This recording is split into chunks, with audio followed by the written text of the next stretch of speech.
Your next vacation may be spent in a paradise you've never heard of. You'll just need a way to get there. Here's the catch.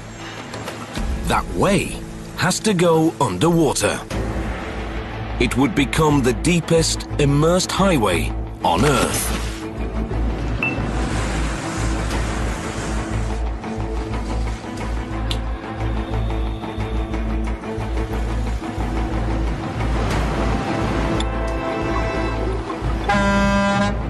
Oh, they also have to build a couple of bridges.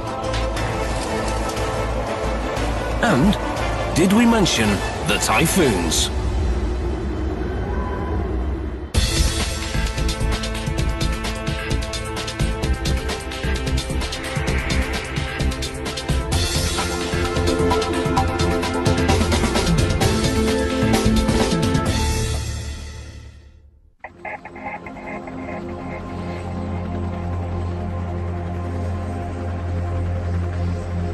These tugs are towing a contradiction. A tunnel segment that's both colossal and fragile. Come back, close. Slow down. A raft of techno breakthroughs and untested results. Bound for a place few know, to entice the world to visit. And even sway the choice for the Olympic Games.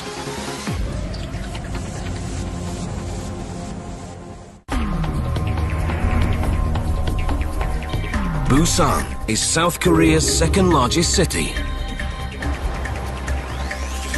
4.2 million people. Bigger than Madrid, closing in on Milan, and as hectic as Manhattan. South Korea is an Asian tiger, and Busan makes it roar. Its skyline will soon include one of the world's tallest buildings. It's the nation's biggest port, and the 5th busiest in the world. Every 3 seconds, they unload a container. It's so busy, they had to build the sprawling Busan New Port. And still, Busan grows. Busan is such a comer, it's bidding for the 2020 Summer Olympics. But Busan has one big problem, and it's on display here at one of Asia's biggest fish markets. Dozens of vendors cram in here, 14 hours a day, every day of the year.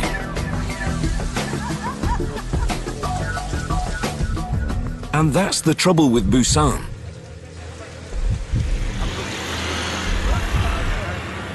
It's so crowded, it's running out of room.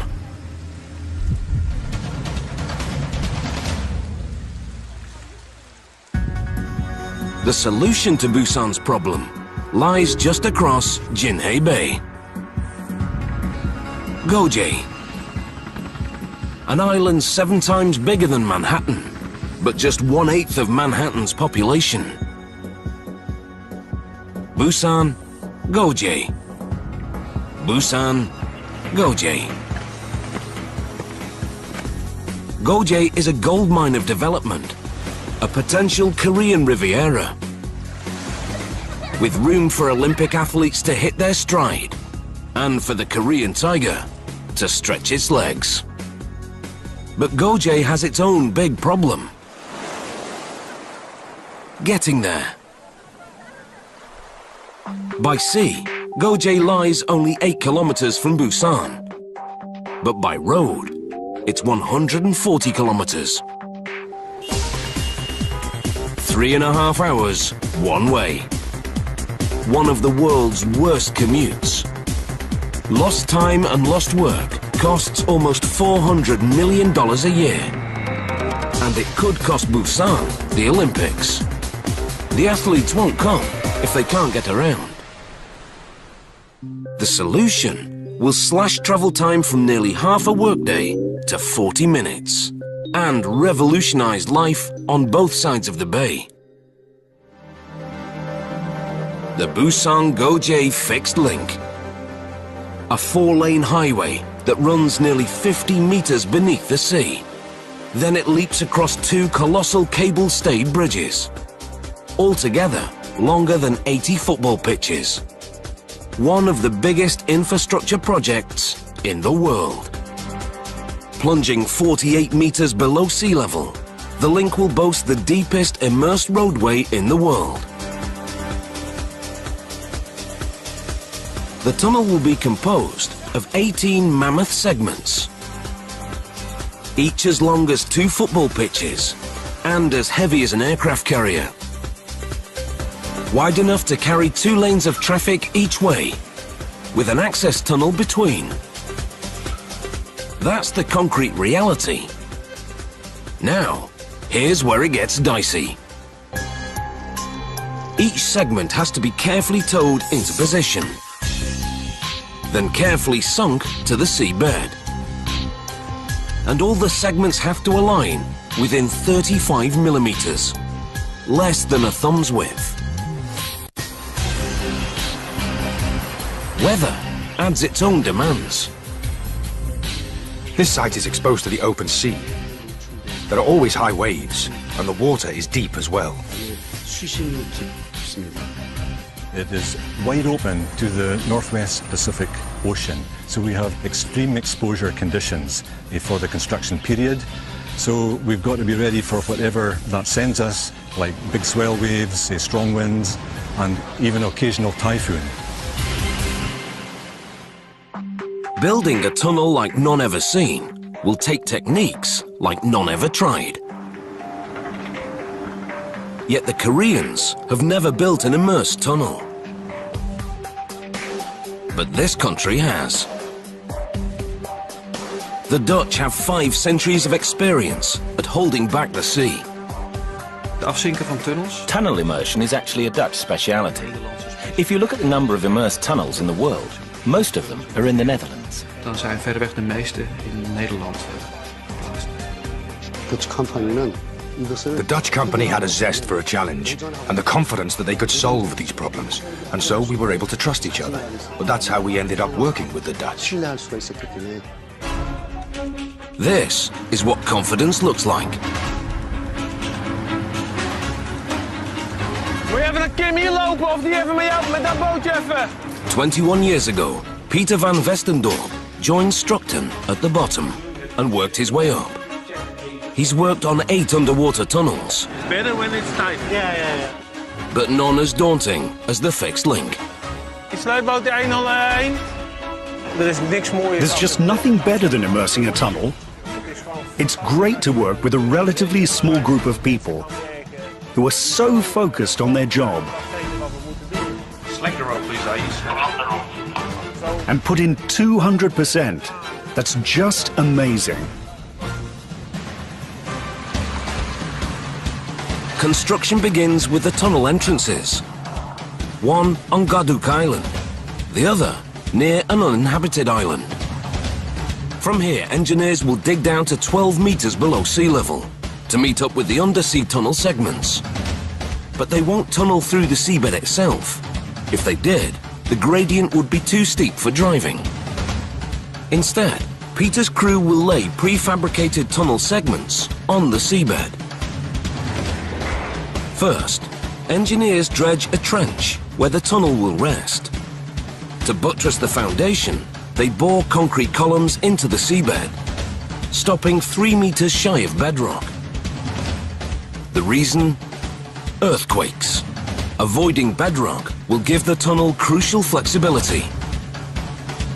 The segments will rest on a bed of gravel to ensure an even surface.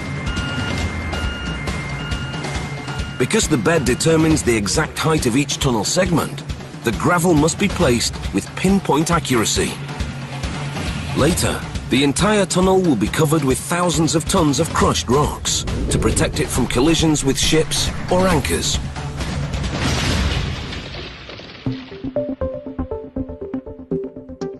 Because the tunnel segments will be prefabricated, the first challenge is finding land for a construction yard. Not an easy task in Busan.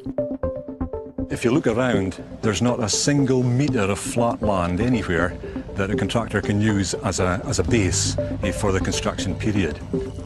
From the tunnel site, the closest spot lies 35 kilometres away.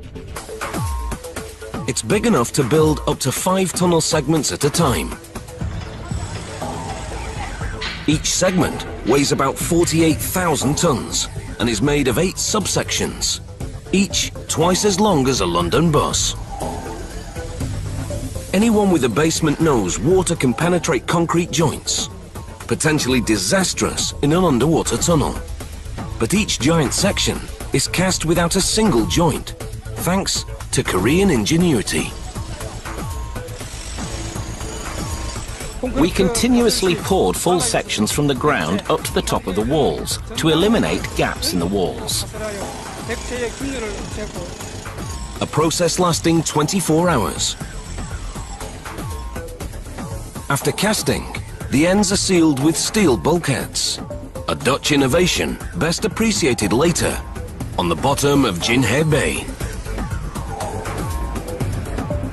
The bulkheads are watertight because these babies are about to take a bath.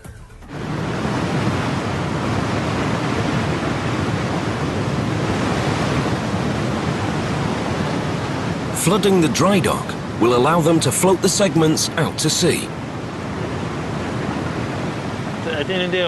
The inundation of the dock takes approximately 48 hours. During the first phase, we let in water until it reaches the level of the bulkhead door. Then we'll check to see if the bulkheads are leaking.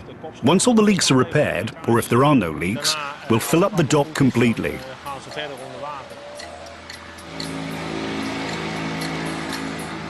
It's enough water to fill 230 Olympic pools.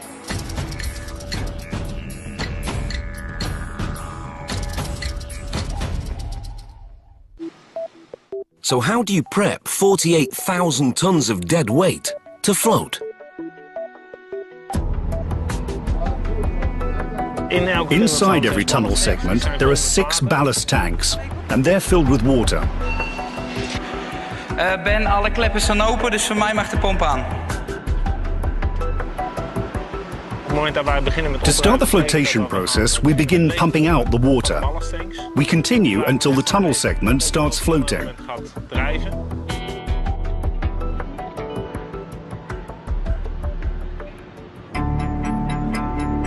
So what the tugboat has to do is to tow that slow.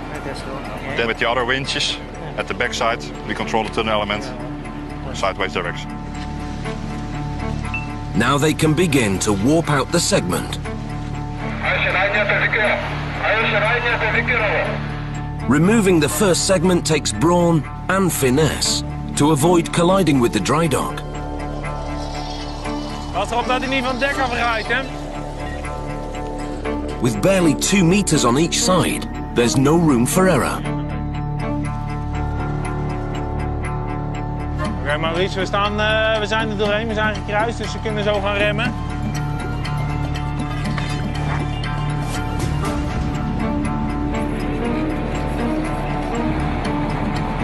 Al bij de boten zijn bezig. Ja, goed jongen. Ja. Believe it or not, clearing the dry dock was the easy part. While work continues on the undersea tunnel, the rest of the Busan Goje fixed link starts to rise.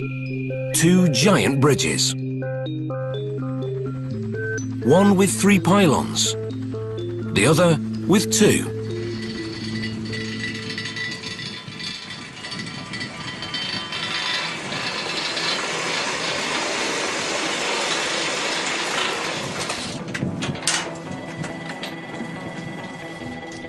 At its topmost, the 2-pylon bridge will soar 156 meters above sea level, the height of a 50-story building. The span between the pylons will stretch the length of 5 football pitches, with enough room for the tallest freighters to pass under. Crucial for a city that thrives on shipping for its livelihood.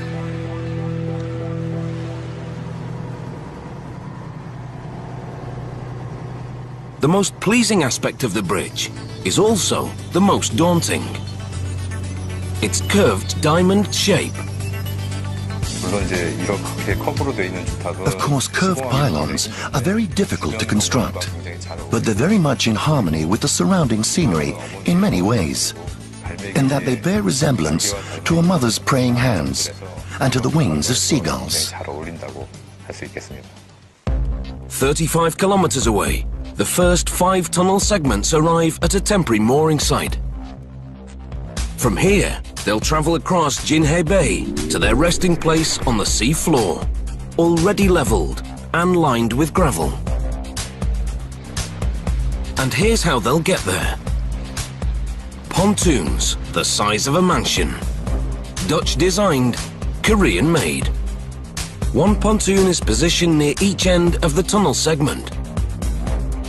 After arrival at the tunnel site, mammoth winches on pontoons will lower the segment to the seabed. At least, that's the theory, because it's never been done in the open sea.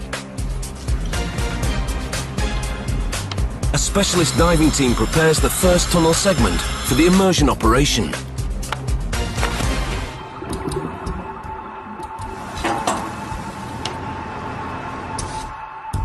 Divers test connections for data systems and power supplies. Standing by. And remove marine growth from the bulkhead. Down on the wire, please, Steve. Down on the wire. Finally, they install steel wires underneath the tunnel segment, crucial for positioning during immersion. In a good position now, we can come up on the wire. Coming up on the wire.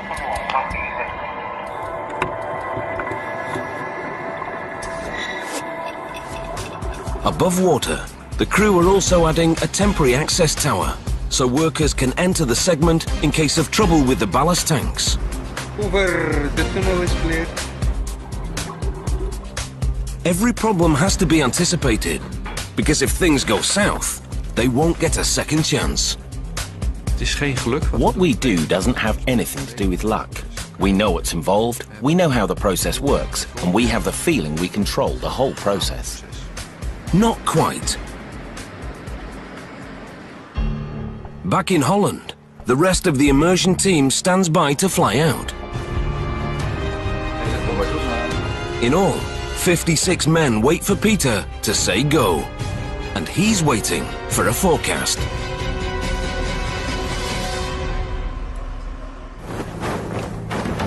When the wind blows from the south, swells roll in from the Pacific. Because we're situated offshore, we have to deal with waves. And these waves can be pretty fierce. Even swells barely 30 centimeters high pack so much force they could fracture the subsections that form the tunnel segment. Throughout its journey, the segment will be at the mercy of the waves, so the team needs 3 days of calm seas. Structon looked around for a forecaster, but few dared to stick out their neck for such a costly guess. Then, a Danish company seized the challenge. They came up with a model to predict waves as small as 10 centimeters, up to 5 days out. A stunning breakthrough in forecasting. That means we're able to say, tomorrow we can do an immersion.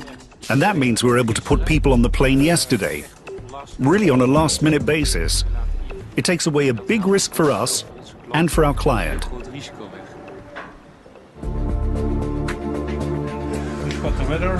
They're all showing the same prediction. The swell still not as bad. I would say we have a go. Green light. We'll try. No, we'll try, right? Okay, thank you. Yes, bye-bye. Ahead lie 48 hours of tension for the boss.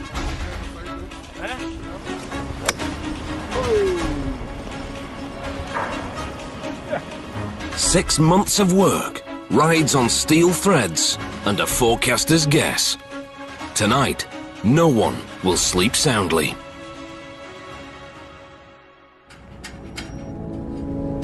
After a cautious voyage at 3 kilometers an hour, the first tunnel segment arrives at Garduk Island, the starting point of the tunnel.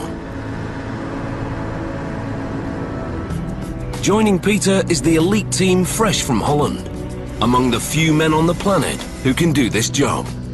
Gooi anker 6 maar weer overboord. We gaan eerst de longtunnel secundair pakken. But working along shore poses a huge challenge. 48,000 tons have to be maneuvered into a slot with just 1 meter of clearance underwater on each side.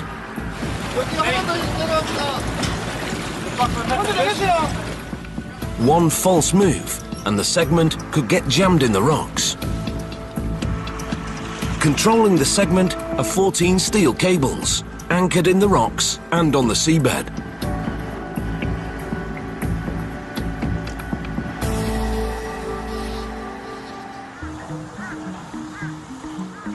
Aligning the segment takes painstaking accuracy.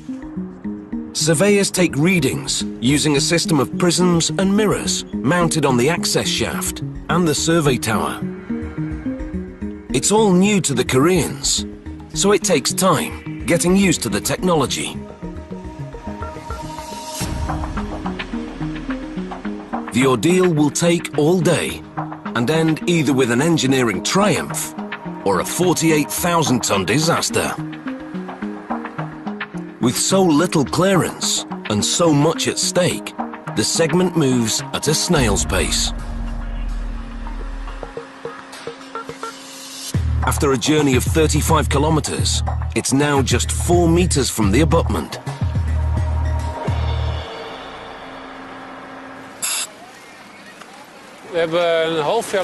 We've worked really hard for a half a year to prepare for this moment. 56 of our people are here to execute this operation. The Koreans are excited and tense because they've never witnessed this. We've done it more often, but still, a very special moment. Till now, steel plates have protected the leading edge of the segment. Easy down. Behind them is a component as crucial as it is fragile. A rubber gasket to ensure a watertight connection with the abutment.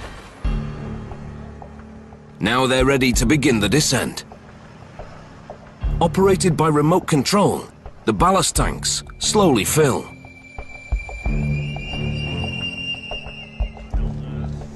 The command post monitors everything via remote control cameras, on the pontoons and inside the tunnel segment. Oké, heren, jullie mogen wat mij betreft alle 4 tegelijk laten zakken. The segment must align with the mouth of the tunnel to within 3.5 centimeters. You can imagine that if this segment were placed 10 centimeters off and you did that 18 times, you'd end up 2 meters off on the other side. Well, that wouldn't be very good. 7 hours later, touchdown. The segment now rests just 50 centimeters from the abutment, the mouth of the landward tunnel. To close the gap, engineers have installed a pair of powerful hydraulic jacks. Linking the jacks and applying tension closes the gap.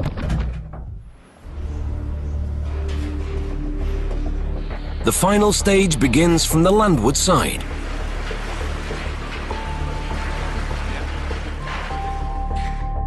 A wall of water nearly 3 meters wide separates the segment from the abutment, what they call the immersion joint.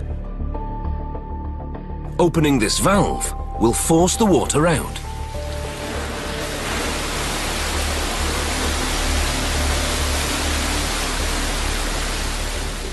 As the immersion joint empties, external pressure will further compress the gasket for a watertight seal.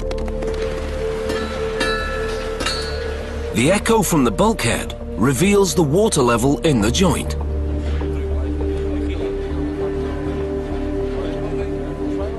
With the water drained, they can open the bulkhead door.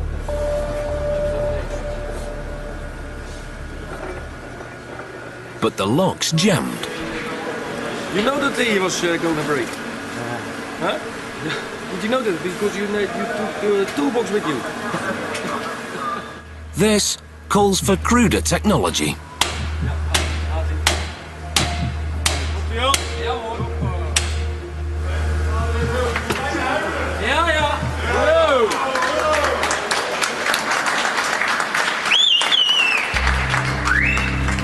All that stands between the crew and the first immersed segment is the steel wall installed back at the dock. And here is why it's so brilliantly simple. On other tunnels, engineers seal the ends of segments with concrete, then knock it out after immersion. But that takes time and creates debris. The modular steel bulkheads are easy to install, easy to remove, and they'll be reused on every segment and eventually recycled. Faster, cheaper and safer. An engineering trifecta.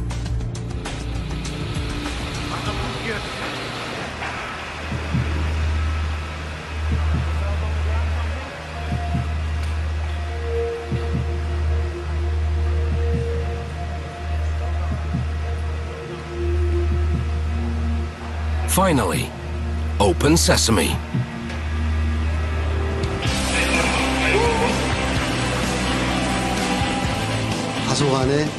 Although we experienced some unexpected things, we were very happy that it was completed successfully in the end. And the feeling of accomplishment was indescribable.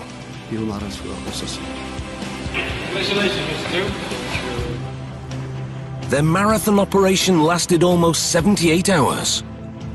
Some have gone 2 days without sleep.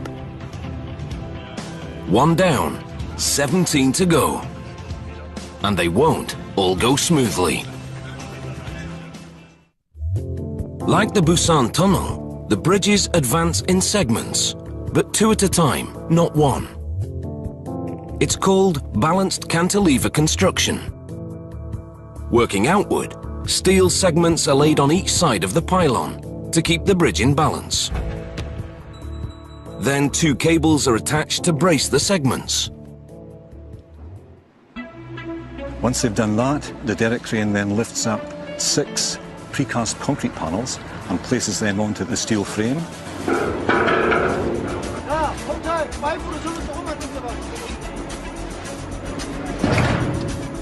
Then put a final post-tensioning into the cables.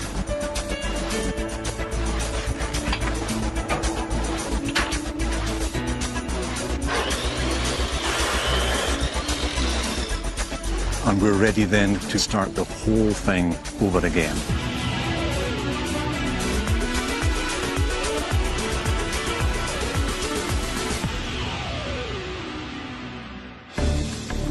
Back at the tunnel, the team have installed 12 concrete segments. But now they're heading for 48 meters, the deepest water and the hardest challenge. Martin, 202 zit ook vast. 202 vast, oké. Die schop even achteruit lopen. Daar naar achter. Kom maar. New hurdles demand new techniques. Dan gaan we die 505 weer vastmaken. Ja.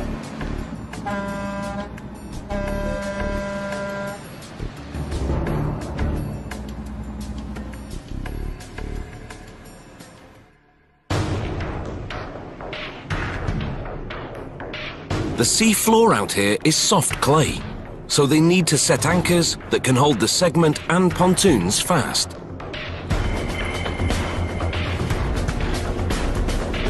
Stev mantas, named for their fish-like shape.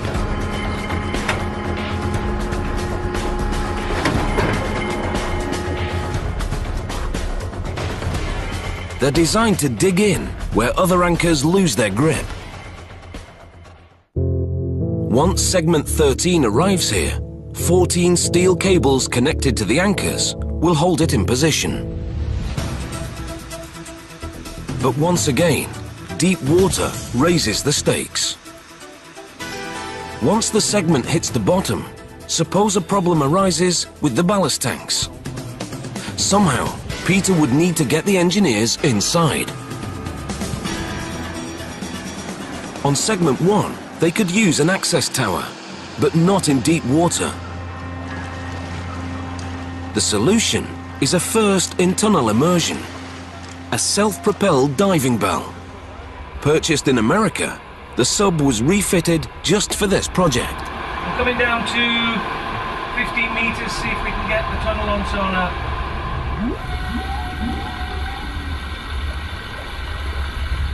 This is the tunnel element here. That's something probably bollard on the corner.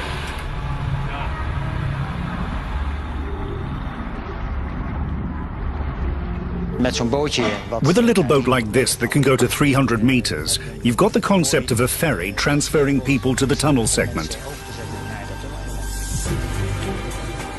It's 9 meters long, with room for a pilot, co-pilot, and 5 engineers. It can dock on a landing tower on the segment for watertight access to the tunnel. Deep water poses another problem.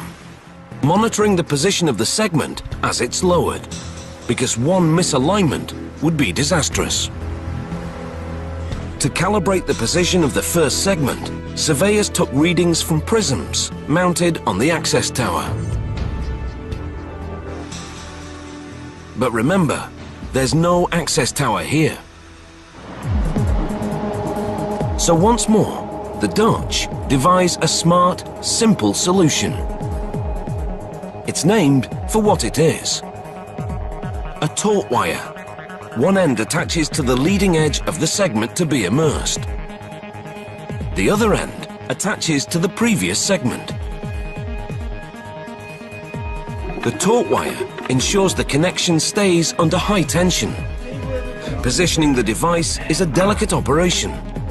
This custom-made model is the only one in existence. Breaking it is not an option.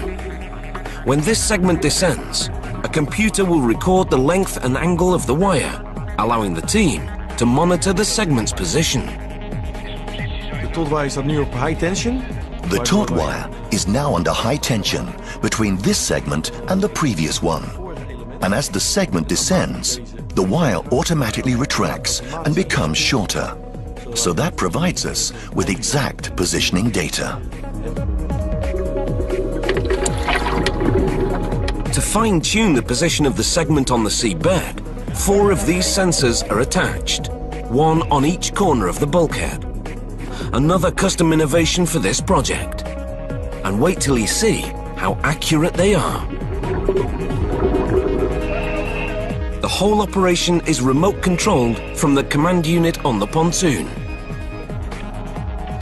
With one click, they start filling the ballast tanks. You can feel the tension building up now. And then we all have one question. Can we do it again? Can we get it in position? It's the same tunnel, but it's farther away from the coast. It's deeper, the weather, everything. So many aspects make it different every time, so you have to stay alert. All the data feeds into Peter's computer and refreshes the position of the segment every second. This is the tunnel where we have to go to. The green one is the final position, and this is where it is now. So you can see it's just below sea level. Die contract is zeker net 2. Even terug naar rond de 10 ton houden. Die CSN even wat zwaarder laten belasten, Anne. Data from the winches allows him to adjust the segment during descent. It all happens like walking downstairs. One step forward, one step down. And the deeper it goes, the more careful the steps. At this stage, where the tunnel is just a few meters underwater, there's no problem. We can still move in any direction. Nothing can hit it. But when we're approaching the segment that's already on the bottom, then I have very little clearance, so the steps I make will be a lot smaller. Stapjes veel kleiner die je maakt. It takes 7 hours to descend 48 meters, just 9 centimeters a minute. The first step in joining the segments poses another challenge and another solution. The moment a tunnel segment approaches the one ahead of it, it's moving because of the swell. So we install 2 guide beams on the top end of the segment. Another simple but elegant solution. The moment we pull them closer together, the guide beams become less flexible. The movement diminishes until the segment is motionless.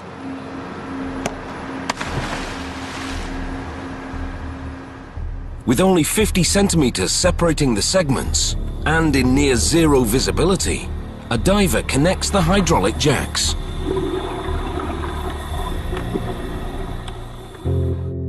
The segments seem aligned, yet the slightest error on this end will translate into a big mistake at the other.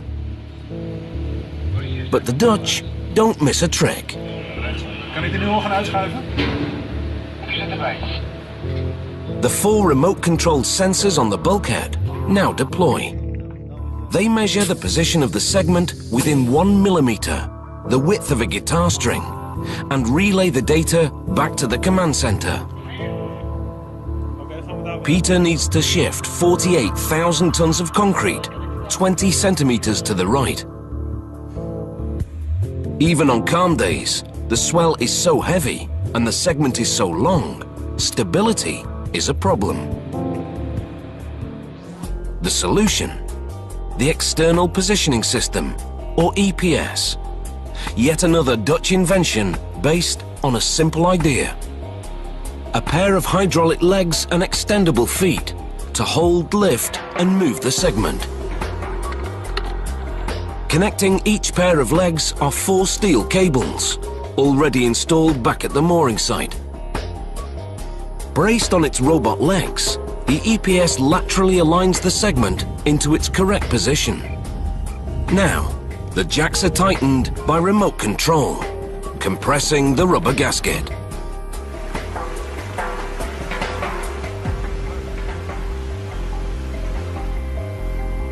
Done. One more segment, complete.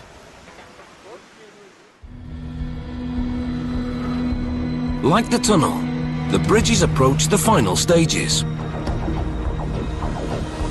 Before the 2-pylon bridge can accept its last section, engineers have to perform a stretching exercise, as tiny as it is powerful.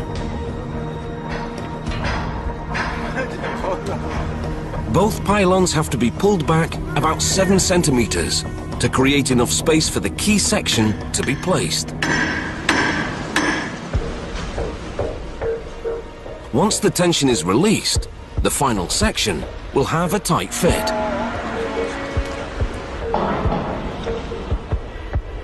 After 6 years, they must be eager to finish. But just like the tunnel crew, they have to move in baby steps.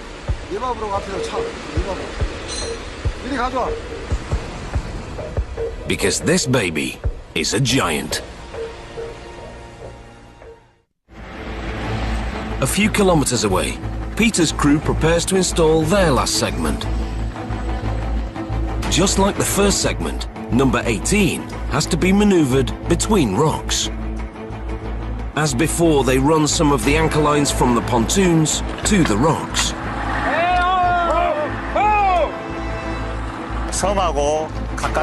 Because it's so close to the island, it's very difficult to install the immersion wires.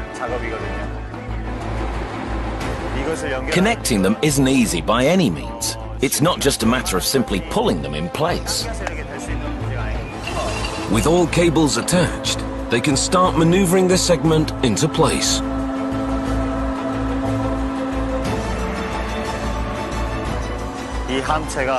Because this segment is extremely heavy, we can't afford even a small mistake. Light contact can cause huge damage to the segment, and that kind of damage can set back the entire project. After 3 years, they'll open the last tunnel segment tonight, if all goes well. The segment hits the bottom, but there's trouble. One end is sitting 28 centimeters too high. We're now trying to figure out what the cause is. We don't know yet. It's a major problem at the moment. We're taking about half an hour to go through all the steps so that we don't miss anything, and then I'll inform you about the situation.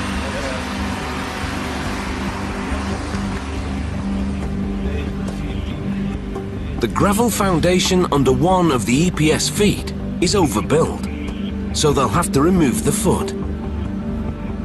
And the grand opening will have to wait one more day. After final adjustments, the last tunnel segment now sits squarely on the sea floor. All that's left is entering the tunnel to seal the joint with the final segment. They'll enter via the tunnel entrance on Garduk Island. It's the last time Peter will make this trip. Je begint ergens aan 3 jaar geleden. You start something 3 years ago, and the first time you think, gee, still so many to go. But time flies. Now it's the last one. That feels kind of strange. Mixed feelings. Glad it's almost finished, but it's a pity we can't do one more. We're approaching that moment again. It's at the bottom, opening the door, hoping it'll all be okay. After 3 years, light at the end of the tunnel. De klep gaat nu open op standje 1. The last step is pumping water out of the immersion joint, so the segment can close up for a tight seal. Maurice, Peter, we hebben water in de ballast. Zie jij al de tunnel bewegen? Ja, we zijn al 3 meter ervoor. Oké, prima. Ja, 3 mm. They always celebrate this step, but today is the grand finale. Once complete strangers, now firm friends, and soon to go their own way. The end of their long journey lies behind this bulkhead door, and the honor of opening it falls to Peter.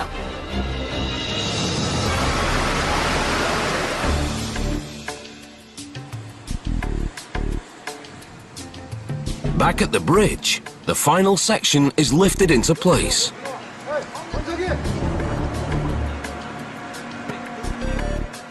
Once the tension on the towers is released, the whole structure will be locked in place.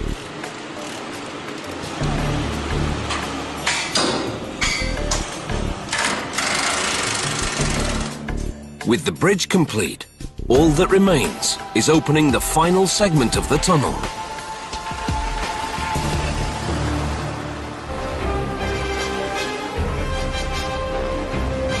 Last inspection.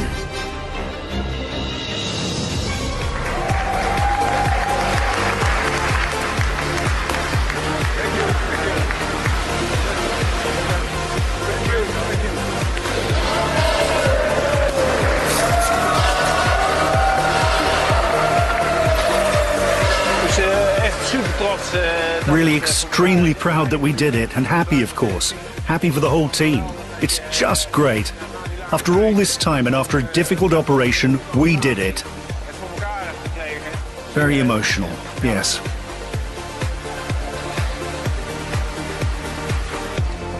Fits the moment.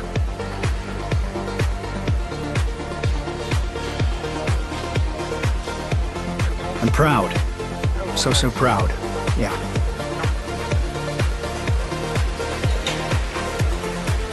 Come back. For Peter's team, the tunnel marks another success on a stellar resume. For the Koreans, it's a chance to join the Dutch on the world stage. Actually, this was the first immersive tunnel project in Korea. And we developed lots of new equipment, and we trained lots of engineers, and eventually we could finish in time, and everything is happy. This isn't just a shortcut to an island. It's a path to the future.